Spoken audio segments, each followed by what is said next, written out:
அதாவது பௌர்ணமி பூஜை அப்படிங்கிறது ரொம்ப சிறப்பான பூஜை. ஒரு மாதம் மட்டும் பண்ணினா போராது. எவ்ரி பௌர்ணமி, அதாவது ஒரு 11 பௌர்ணமி கணக்கு வச்சுக்கோங்களேன். ஒரு 11 பௌர்ணமி கண்டினியூஸாக நீங்கள் பௌர்ணமி வழிபாடு பண்ணினேன்னாக்க கண்டிப்பான முறையில் இப்போ ஜாதகம் இருக்குது அப்படின்னா அந்த ஜாதகத்தில் சந்திரனுடைய தோஷம், சந்திரன் தானே பௌர்ணமி நிலமாக வராரு உங்களுக்கு. ஸோ சந்திர தோஷம் இருந்தால் பிரச்சனைகள் நிறையா வரும். சந்திர தோஷம் இதில் இருக்குது அந்த ஜாதகத்தில்னு சொல்லுவான், ஜாதக பிரகாரம்.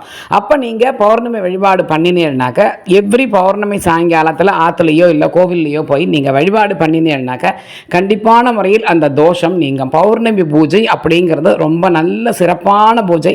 அதை நீங்கள் ஆற்றுல விளக்கேற்றி வச்சுட்டு இன்னும் தனியான ஒரு விளக்கை வாசலில் கொண்டு போய் குத்து விளக்கை ஏற்றி அந்த இவர் பௌர்ணமி நிலவு தெரிகிற மாதிரி அவரை நீங்கள் வேண்டின்றேன்னாக்க 2 புஷ்பத்தை அப்படியே போட்டு மேலே பார்த்து நீங்கள் மனசார வேண்டின்றேன்னா கண்டிப்பான முறையில் அது நன்னா உங்களுக்கு மாறி உங்களுக்கு அந்த சேஞ்சு கண்டிப்பான முறையில் தெரியும். ஒரு பௌர்ணமி உங்களுக்கு நகர்ந்து போகும்போதுமே அந்த மாற்றங்கள் நன்னா தெரியும்.